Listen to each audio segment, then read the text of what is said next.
भजनलाल शर्मा ईश्वर की शपथ लेता हूं।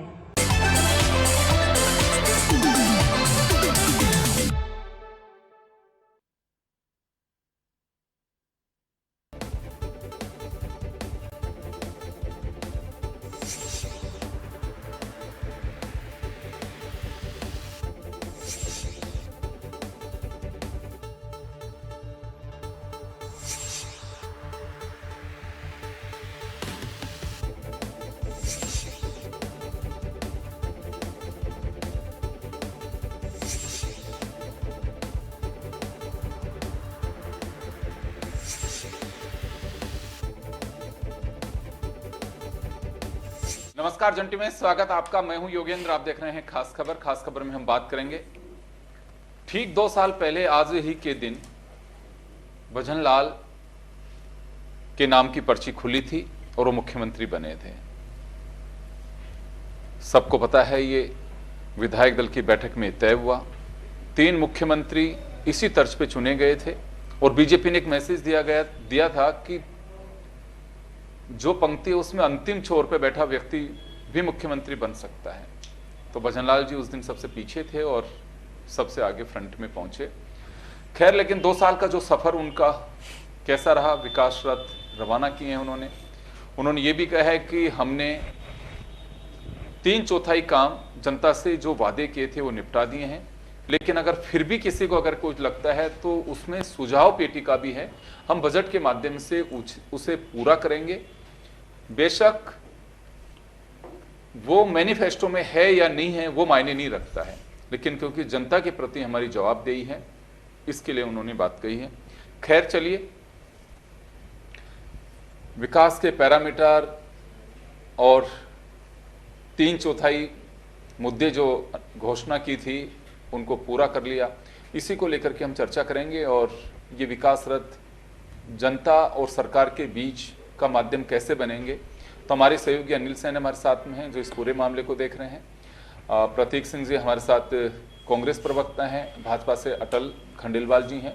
अनिल, आपके पास मैं आना चाहूँगा। ये विकास रथ का मकसद जो मैं समझ पा रहा हूँ, सरकार शायद विकास, क्योंकि उन्होंने कहा भी है कि ये प्रचार प्रसार के साथ साथ ये भी बताएंगे कि आपको कौन सी योजना है, और अगर आपको कहीं लगता है कि जनता की सहूलियत के लिए आपको ये करना चाहिए तो सुझाव पेटिका भी है।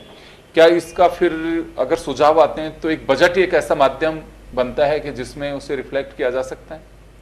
देखिए, बिल्कुल। और मुख्यमंत्री भजनलाल शर्मा ने यह भी कहा है कि जो सुझाव आप देंगे, अगर अब तक 2 साल में जो काम हुए अच्छे का अगर काम हुए वो भी अपने फीडबैक के जरिए उसमें बता सकते हैं कि उनके विधानसभा के लिए क्या कुछ सौगात दी गई है और तमाम प्रदेश के लिए सरकार के जो कदम उठाए गए हैं वो क्या अच्छे और सराहनीय रहे हैं। लेकिन इसके साथ साथ ये भी सुझाव मांगे गए हैं कि हो सकता है किसी विधानसभा के अंदर पब्लिक की डिमांड कुछ अलग हो, जनप्रतिनिधि की नजर उस पर नहीं जा रही हो, तो ये जरूरत विधानसभा में जा रहा है। इसमें जो सुझाव पेटिका रखी गई है उस सुझाव पेटिका के माध्यम से आम नागरिक, आम पब्लिक, आम जनता जो है वो सुझाव देते हुए ये बता सकती है कि इस विधानसभा में पेयजल की समस्या है या सड़क की समस्या है, क्या कुछ हो सकता है। और मुख्यमंत्री ने साफ तौर से कहा है कि जो भी सुझाव आएंगे, जो डिमांड के तौर पर होगी कि वहां पर काम करवाने हैं, उनको बजट में शामिल करने के पूरे प्रयास यहाँ पर किए जाएंगे।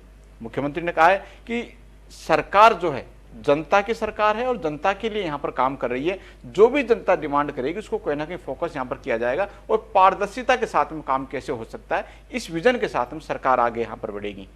हम देख रहे हैं लगातार 2 साल में जिस तरह से कामकाज में लेखा जोखा जनता के बीच में सरकार लेके जा रही है। अमूमन तौर पर पहले की सरकारें भी लेकर जाती रही है, लेकिन यहाँ पर इन रथों के माध्यम से जनता को बताना, जनता का फीडबैक लेना, अगर कुछ काम यहाँ पर हुए होंगे और उस पर गलत फीडबैक या जनता का कुछ मैसेज आता है, हो सकता है कि सरकार उसमें कुछ सुधार की गुंजाइश भी वहाँ पर करे।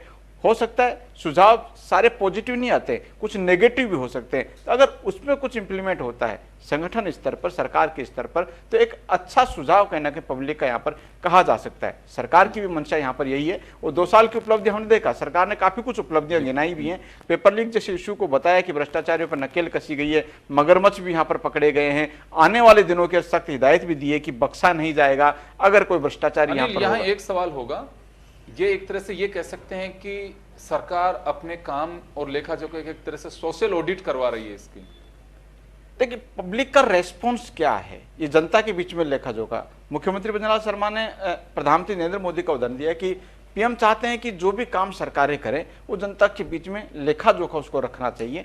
ये लेखा जोखा तमाम जो 2 साल का काम यहाँ पर रहा है उनका जनता के बीच में रखते हुए जो सुझाव है वो ये फीडबैक होगा कि कामकाज कैसा रहा है, बेहतर रहा है, या जनता उसमें बता देगी कि आपका 2 साल का कार्यकाल ये रहा, कितने विकास के काम आप गिना तो रहे हैं, हुआ या नहीं हुआ। तो वो सुझाव पेटिका के माध्यम से वापस जो है वो कहीं ना कहीं फीडबैक वहां पर होगा। लेकिन ये जरूर है कि जनता के बीच में जाना सरकारों की एक अच्छी परंपरा रही है कि साल भर हमने देखा था, तब हुआ था जब भजनलाल शर्मा का, उस दौरान जनता को बताया गया। अब 2 साल यहाँ पर है तो ये एक बताने का माध्यम है कि सरकार ने यहाँ पर क्या किया है। हालांकि विपक्ष क्या कहता है, क्योंकि समीक्षात्मक रूप से एक जनता की आवाज विपक्ष की भी होती है, लेकिन फिलहाल जनता से यहाँ पर सुझाव मांगे गए हैं। ये सुझाव पेटिकाएं जब वापस आएंगी ये कहीं ना कहीं एक सार होगा राजस्थान प्रदेश की जनता का कि 2 साल के विकास पर जनता क्या कहती है और 3 साल के अंदर पब्लिक और क्या डिमांड करती है।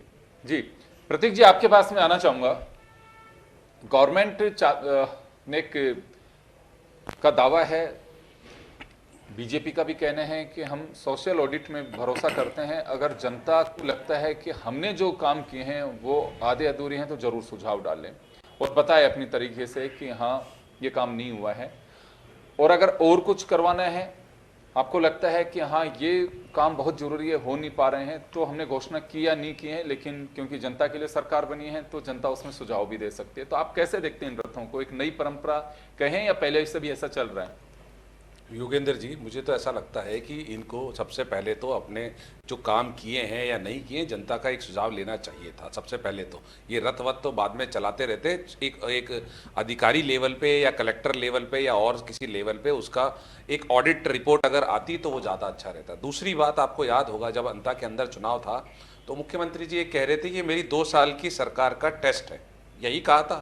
और 2 साल की सरकार का टेस्ट जनता ने ऐसे लिया कि 20वें राउंड में दूसरे नंबर पे आए, नहीं तो बीजेपी का जो कैंडिडेट है वो लगातार तीसरे नंबर पे ही चल रहा था। अब आपको याद होगा, वादे बोल रहे 70% वादे याद कर दिए, तो एक वादा जो प्रमुख है वो मैं याद दिलाता हूँ।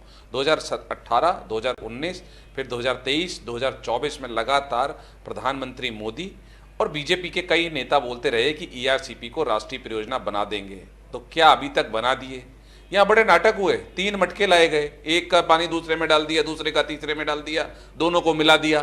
तो क्या राष्ट्रीय परियोजना बना दिया? क्या अभी तक नहीं बनाया। क्यों नहीं बनाया? तो इसका मतलब प्रधानमंत्री जी 18 और 19 में भी झूठ बोल रहे थे और 23 और 24 में भी झूठ बोल रहे थे, क्योंकि आज तक राष्ट्रीय परियोजना नहीं बनाया और केंद्र ने मना भी कर दिया बनाने से। अब मैं आता हूं, आपने जो 2 साल की उपलब्धियां इनकी क्या रही हैं? 2 साल की उपलब्धि इनकी रही है कि स्कूल की छत के नीचे दबकर बच्चे मर गए, वो इनकी उपलब्धि रही है। हमने देखा SMS के अंदर हॉस्पिटल, SMS हॉस्पिटल के अंदर जो मरीज मर गए, उन्होंने बाद में, आपको याद होगा, परिजन बोल रहे थे कि डॉक्टर तो भाग ही गए थे, तो परिजन खुद बार निकाल करके ला रहे थे, और जो अफरा तफरी मची उनके जो प्रशासन नदारत था, तो उससे जो मरीज मरे, वो इनकी उपलब्धि है। इनकी उपलब्धि है जो 7 करोड़ रुपए की बजरी प्रतिदिन खनन हो रही थी। ये मैं आरोप नहीं लगा रहा, ये किरोड़ी लाल मीणा जी, इनके कैबिनेट मिनिस्टर, उन्होंने आरोप लगाया कि राजस्थान में 7 करोड़ रुपए की बजरी प्रतिदिन अवैध खनन होती है। और उसको तस्दीक की आगे जो उस समय के तत्काल के उपराष्ट्रपति थे धनखड़ साहब, उन्होंने भी बोला था जयपुर जब आए थे कि दिल्ली से लेकर जयपुर तक सबको पता है कि बजरी का कील कहाँ हो रहा है। आप चाहे हॉस्पिटल की बात कर लीजिए, चाहे शिक्षा की बात कर लीजिए, चाहे स्वास्थ्य की बात कर लीजिए, दवाओं की कमी है, कॉफ सिरप से पी करके बच्चे मर रहे हैं, स्कूलों के नीचे दब के बच्चे मर रहे हैं। और अभी भ्रष्टाचार की भी आप एक बात कर रहे थे कि मगरमच्छ पकड़ लिए, ये कल ही की खबर है, परसों, क्योंकि JJM में कुछ अधिकारियों के खिलाफ इन्होंने एक स्वीकृति दी थी, लेकिन कल की खबर है कि सीनियर IAS के खिलाफ तो जांच होगी, पर भाजपा के जो विधायक के भाई हैं उनके खिलाफ तो मंजूरी ही नहीं दी। तो क्या उनको बचाने की कोशिश कर रही है क्या सरकार, क्योंकि बीजेपी का संरक्षण है? आज उसमें उस सेम पेपर में यह भी है कि जांच जिसका नाम आप ले रहे हैं कि वो मुख्यमंत्री विधायक के भाई हैं, उन्होंने शायद जांच की थी इसकी, और उन्होंने ही पकड़ा था कि अमानत राशि जब्त की और उस कंपनी को ब्लैक लिस्टेड किया। ये मैंने आज के पेपर में पढ़ा, उसका जो फॉलोअप नहीं, उन्होंने, मैंने मान लिया, लेकिन उनके खिलाफ अभियोजन स्वीकृति मांगी गई थी ना, वो पेंडिंग भी थी। जब मांगी इसलिए गई थी ना क्योंकि विभागीय जांच हो, तो मांगी गई थी तो देनी चाहिए थी, स्वीकृति क्यों नहीं दी? अगर उन्होंने कुछ नहीं किया था तो पाक साफ होकर निकल जाते। लेकिन मुझे लगता है सरकार है जो बचाने की कोशिश कर रही है। और इसी में आपको याद होगा साड़ा के जो विधायक है उन्होंने भी ये बोला था कि थानेदार जो है, डिप्टी है, जो खान के जो जो अधिकारी हैं वो अवैध खनन करा रहे हैं और अगर इनके खिलाफ कार्रवाई नहीं हुई तो मैं बैठ जाऊंगा धरने के ऊपर। याद है ना आपको, इनके जो कैबिनेट मंत्री है वो भी ये कह रहे थे कि यार बजरी को मत पकड़ा करो, जो अवैध बजरी लेकर के जा रहे हैं उनको दिक्कत हो जाती है। अविनाश गहलोत ही ये कह रहे थे। तो इनका जो 2 साल का कार्यकाल है वो सिर्फ भ्रष्टाचार, दवाइयों की कमी, मरते बच्चे, चाहे कॉफ सिरप की बात कर लीजिए, चाहे हॉस्पिटल में बात कर लीजिए, दवाइयों की कमी, सिर्फ यही इनकी उपलब्धि है। आप जनता में किसी से बात कर लीजिए जाके, किसी से भी आप भी सुझाव आपको पता लग जाएगा। चलिए आप भी कोई सुझाव डाल दीजिए उसमें, पेटी का मगर रथ आपके आसपास कहीं से देखिए मैं तो ये चाहता हूं, मैं मुख्यमंत्री जी की विधानसभा क्षेत्र सांगानेर में रहता जी। हूं, तो वो रथ जो है वो उस रोड से जरूर निकले, एक वीटी रोड से, और भारत माता सर्किल की रोड है वो 1.5 साल से 1.5 साल से टूटी हुई है और वो पता नहीं उसमें ऑफ रोडिंग वहीं हो रही है। तो वो रथ वहां से जरूर गुजारे और वहां के जो लोग हैं उनसे जरूर सुझाव लें कि ये सरकार कैसी चली। चलिए अटल जी आपके पास में आना चाहूंगा मैं। अभी आपने सुना कि बहुत सारी चीजें जो इन्होंने बताई कि घोषणाएं कहां से, अभी तो धरातल पे चीजें ही नहीं उतर रही हैं, बजरी का खेल और तमाम चीजें बोली हैं। खैर, लेकिन इन रथों का मकसद जो है, क्या वाकई जनता के जो सुझाव हैं उन्हें शामिल किया जाएगा? मैं ये इस वजह से कह रहा हूं कि पिछले बजट में कई लोगों ने कहा कि साहब सुझाव तो दिए थे लेकिन वो धरातल पे नहीं दिखे हमें, मतलब बुकलेट में नहीं दिखे।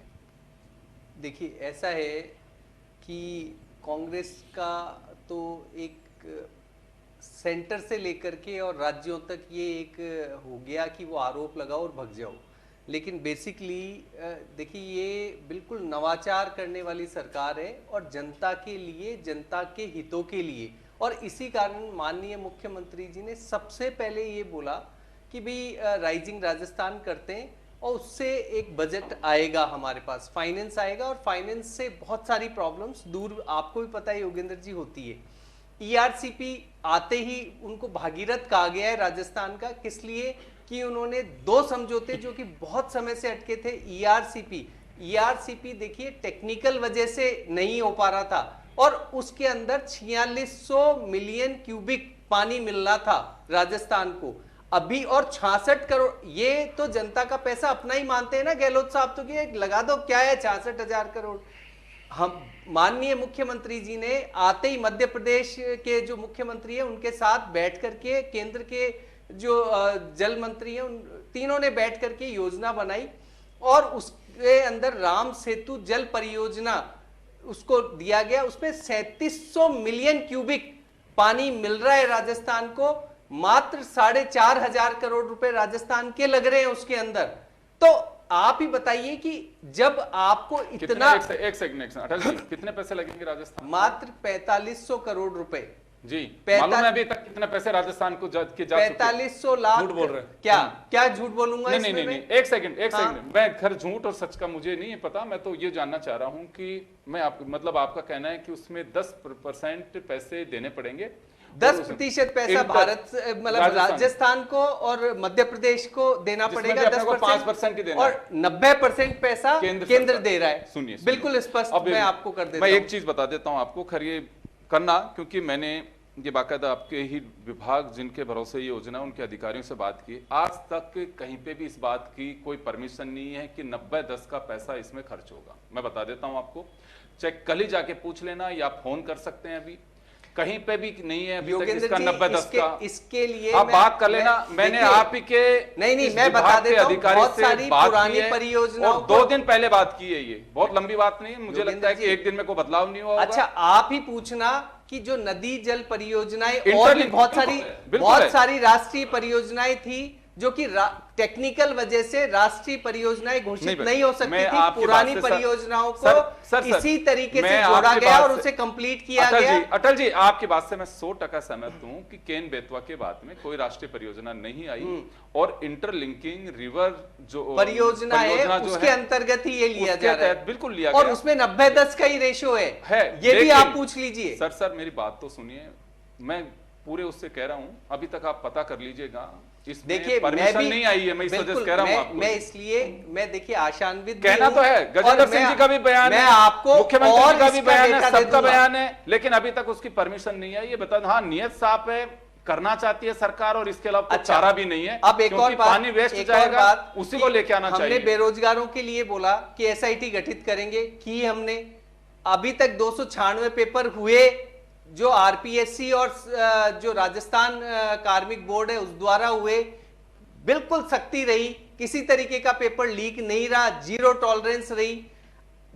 देखिए 92,000, सुनिए 92,000 लोगों को हमने नियुक्ति पत्र दे चुके, 15,000 को हम और देने वाले हैं। एक 1.53 लाख जो नौकरियां हैं वो प्रक्रियाधीन है।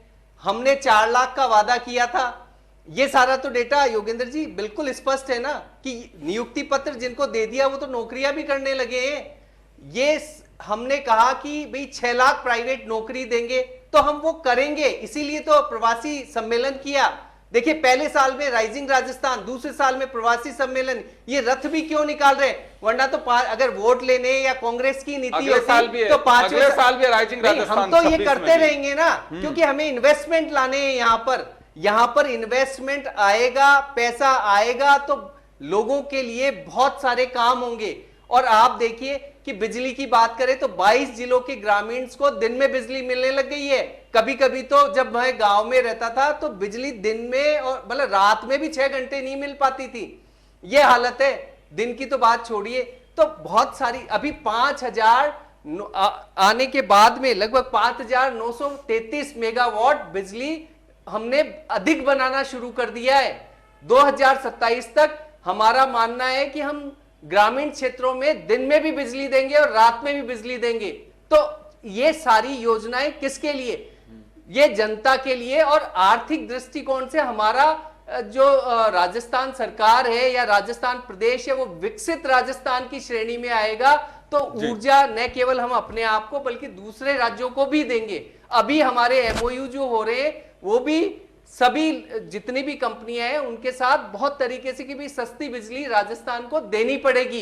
पहले वाली सरकारों की तरह नहीं रहा कि आप यहां बनाओ बिजली और दूसरे राज्यों को दे दो। अब ऐसा नहीं है, अब बकायदा उसको लिखवाया जाता है एमओयू के अंदर। भ्रष्टाचार की जहां तक बात एक सेकंड सर, एक सेकंड।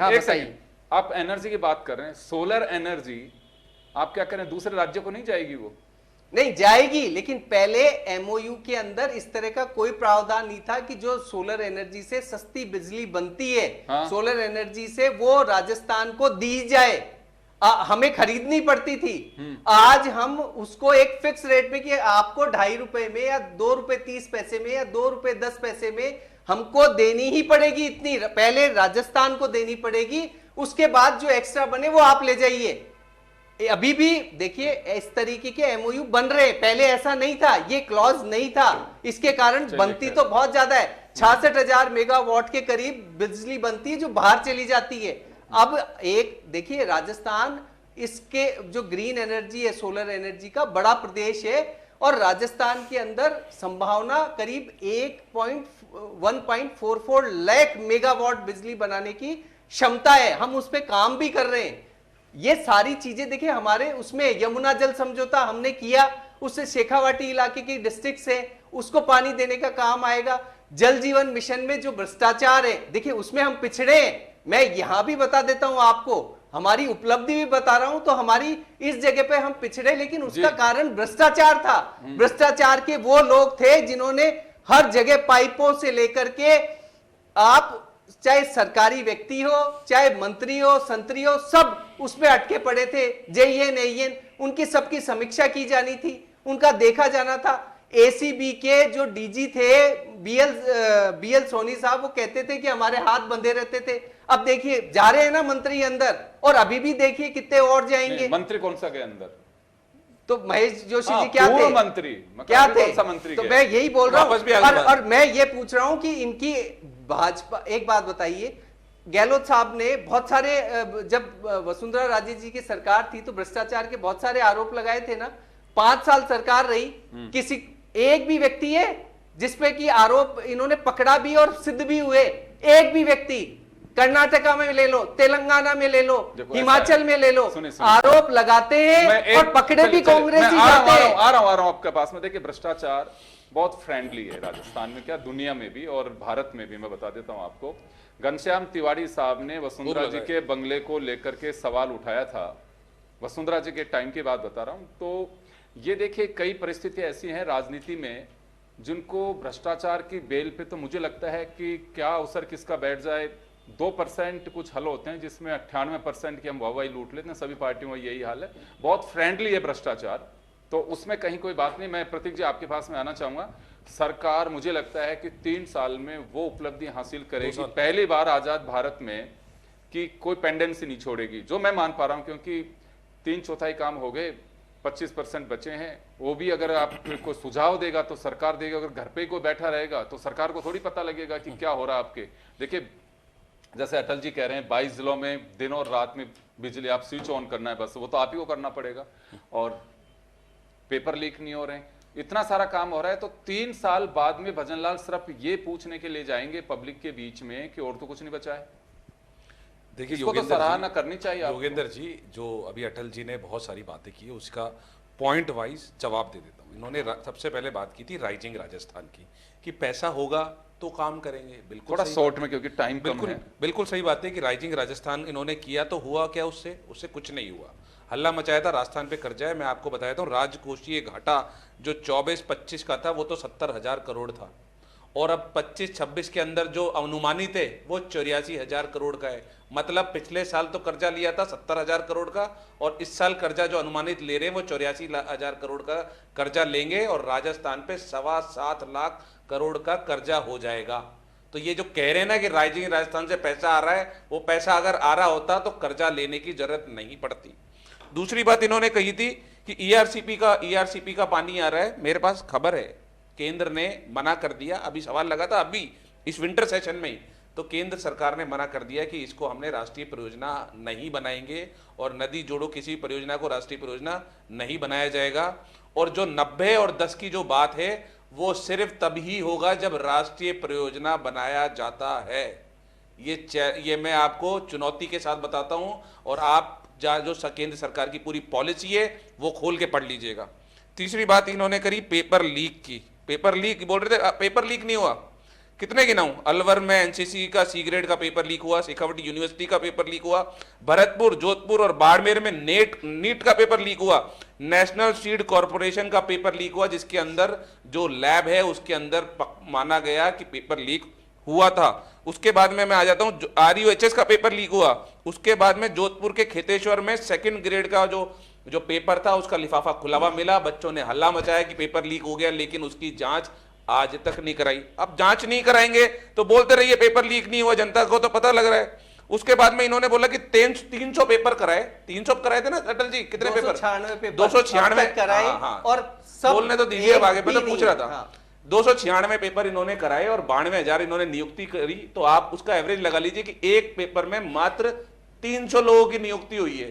तो या तो ये नियुक्ति कम हो रही है, या फिर ये झूठ बोल रहे हैं कि 293 या 296 पेपर कराए हैं, क्योंकि एवरेज आप लगा लीजिए भाई। 92,000 लोगों को नियुक्ति दी है, 300-350 पेपर के अंदर तो 300 लोगों की आ रहा है। फिर ये बोल रहे थे कि बिजली की बात करी कि ज्यादा हम बहुत बना रहे हैं। ये खबर है मेरे सामने, बिजली सस्ती बिल ज्यादा। क्यों? क्योंकि आपने टैरिफ बढ़ा दिया। क्यों बढ़ा दिया भाई टैरिफ?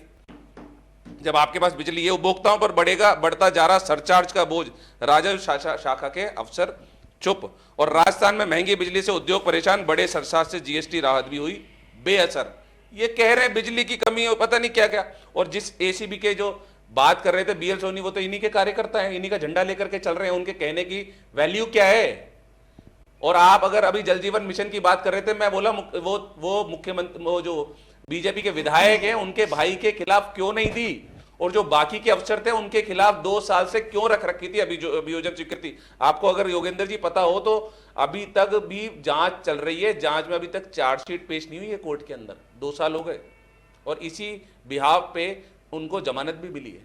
क्योंकि जांच ही नहीं कर रहे। अटल जी से जवाब दिलवा देता हूं, समय थोड़ा कम है। अटल जी 1 मिनट में अपनी बात कहिएगा क्योंकि समय हो चुका है। देखिए, मैं तो एक बात जानना चाहता हूं। एक बात मैं आपको बता दूं कि इंटरलिंक परियोजना ये कह रहे थे ना, है नहीं, 30 परियोजनाएं इंटरलिंक परियोजना, राष्ट्रीय परियोजना नहीं है वो, 14 परियोजनाएं हिमालय, हाँ, और उसमें 90-10 का रेशो ही है। नहीं है। पहली बात, दूसरी बात, इन्होंने जितने पेपर लीक गिनाए हैं, तो सही अटल जी, उन्होंने ये नहीं कहा कि इंटरलिंकिंग परियोजना तो है, इसको ये तो अटल बिहारी वाजपेयी ने उस समय कही भी थी। फिर राष्ट्रीय परियोजना के लिए मना नहीं कर रहे। फिर इनका कहना है कि वो राष्ट्रीय परियोजना, अरे सर ये कह रहे हैं 90% उसमें नहीं दिया जाता इंटरलिंक में, जबकि इंटरलिंक के अंदर 90% केंद्र भुगतता है, 10% अरे 14 परियोजनाएं अब तक कंप्लीट हो गई। अब फिर वही बात, नाम बताओ, ये लो 14 परियोजनाएं हिमालय 90% दिया उसमें केंद्र सरकार ने। 90% झूठ बोल रहे हैं आप, गलत बोल रहे हो आप लाइए झूठ बोल रहे हो आप, देखो रेफरेंस करके दिखाइए ना, मैं इस रेफरेंस तरह की बहस में पढ़ना नहीं दिखाइए चाहता, ना। आपको पूरी लिस्ट रेफरेंस दे दूंगा, दिखाइए। पूरी लिस्ट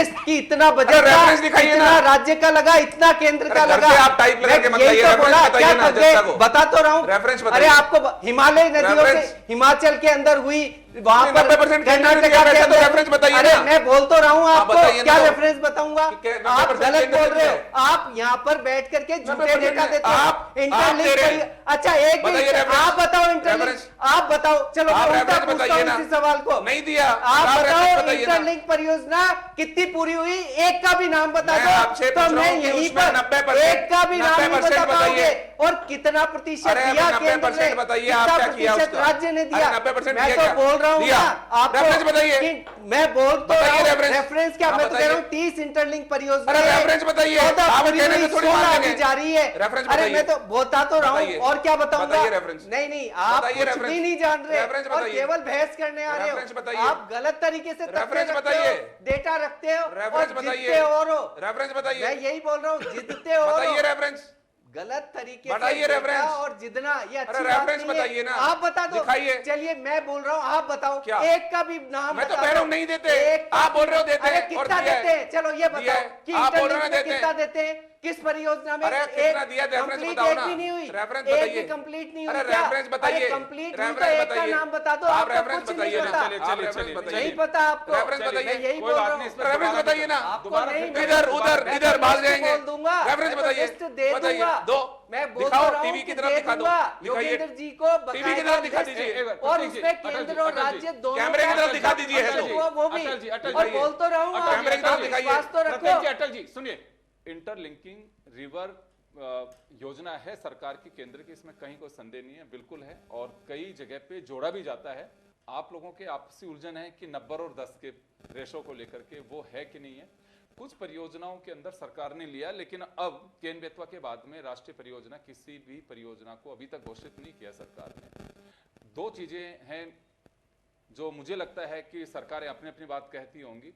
वर्ल्ड बैंक के डंडे के बाद एक तो विशेष राज्य का दर्जा किसी भी प्रदेश को नहीं दिया जा सकता अब ये, और एक उसके अलावा राष्ट्रीय परियोजना विषम और विशेष परिस्थितियों में ही दी जा सकती है, क्योंकि बिहार को भी विशेष राज्य का दर्जा नहीं दिया गया था। पैकेज दे सकती है सरकार, लेकिन राज्य का दर्जा नहीं। योगेंद्र जी, विशेष वो आप राष्ट्रीय परियोजना बनाओगे, चाहे कोई सी भी योजना हो, चाहे वो इंटरलिंकिंग हो, तभी पैसा मिलेगा 90%। एक सेकंड, मैं यही तो कह रहा हूं। एक मिनट सुनिए, एक सेकंड सुन अटल जी। लेकिन गजेंद्र सिंह शेखावत जब उस वक्त के मंत्री थे, ये सवाल उठा था, तो उन्होंने ही ये बात कही थी कि केंद्र सरकार इंटरलिंकिंग उसके अंदर बजट का एलोकेशन करके और उसे 90-10 के रेशो में बिल्कुल कर सकती है। ये उनका बहुत बार जवाब बोला था। उन्होंने, ये जवाब कभी था मंत्री उनका। नहीं भेजते थे, उन्होंने कहा कभी था कि संतरी नहीं भेजते सुनिए, थे। 2 साल हो गए, अब और देखिए इन्होंने क्या? चला करके उसको ये बात चुनाव कही के थी। लिए सुनिए, रखा सुनिए। और अटकाए रखा। चलिए। और देखिए अभी कितना 4600 क्यूबिक अनिल जी, मिलियन पानी एक मिल रहा बात था, सुनिए, उसकी जगह सुनिए। 3700 क्यूबिक अटल जी, मिलियन समय हो चुका। अगर 4500 करोड़ में मिलता है अटल जी, और समय हो चुका। 66,000 करोड़ अटल आप जी, लगाने समय को हो तैयार हो चुका। झूठ गए, की जनता के झूठ टैक्स पैसा का 1 रुपया नहीं दिया पैसा, ये केंद्र शर्म सरकार की ने। बात समय हो थी। चुका, चलिए समय हो चुका। केंद्र सरकार ने 1 रुपया नहीं सर, दिया समय है, हो चुका, ERCP मैं माफी में। चाहूंगा, मैं रोकना चाहूंगा, मैं अनिल आपके पास भी नहीं पहुंच पाऊंगा। खैर, 2 साल सरकार के 15 तारीख को पूरे होंगे, लेकिन भजन लाल आज के दिन ही चुने गए थे कि मुख्यमंत्री राजस्थान के भजन लाल होंगे, और उसी सिलसिले में उन्होंने रथ रवाना की हैं। धीरे धीरे चीजें चलेंगी आएंगी, हम कई मुद्दों को लेकर के सरकार के 2 साल को लेकर के चलेंगे, लेकिन आज क्योंकि रथों की शुरुआत थी तो एक हमने थोड़ा सा जानना चाहा कि रथों के माध्यम से क्या किया जा सकता है। आपके पास भी आए तो जरूर, आपको सुझाव हो तो जरूर दीजिए। सरकार के लोग भी उसके साथ में होंगे, कहीं कोई खामी दिखाई देती है तो सरकार का मानना है कि वो भी जरूर डालिए आप उसमें। तो चलिए, आप सभी का बहुत बहुत शुक्रिया। खास खबर में इतना ही, दीजिए इजाजत, नमस्कार।